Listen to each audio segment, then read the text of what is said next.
don't know how to prepare for exam, then come back to the first step. Study the exam rather than studying for the exam. पहिली step नेहमी ही बघा की तुम्ही जी exam attempt करणार आहे ती exam कशी आहे, तिचा फॉर्मॅट काय आहे, पॅटर्न काय आहे, कोणते सब्जेक्ट्स आहेत, काय काय टॉपिक्स आहेत, डिफिकल्टी लेवल काय आहे आणि एक्सपेक्टेड स्कोर काय लागतो तुमच्या टार्गेट प्रमाणे.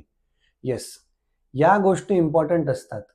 तुम्ही जर फक्त अभ्यास केला आणि हेच तुम्हाला कळालं नाही की एक्झामचा पॅटर्न कसा आहे, डिफिकल्टी लेवल कशी आहे, क्वेश्चन्स कुठल्या फॉर्मॅटमध्ये येतात, तर तुम्हाला जाऊन ती एक्झाम एकदम सरप्राईज असेल. आणि आपल्याला एक्झाममध्ये सरप्राइजेस नको आहेत. आपल्याला एक्झाममध्ये चांगला स्कोअर करायचा आहे. For that we need a friendly question paper.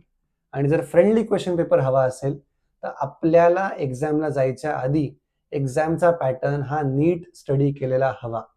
त्या प्रकारचे आधी क्वेश्चन सॉल्व्ह केलेले हवे, त्याप्रमाणे त्याच टायमिंग प्रमाणे आपले आधीचे MCQs असू द्या किंवा थिअरी पेपर असू द्या याचे प्रॅक्टिस सेट झालेले असावे. And after that, your definitely score would be increased. Thank you.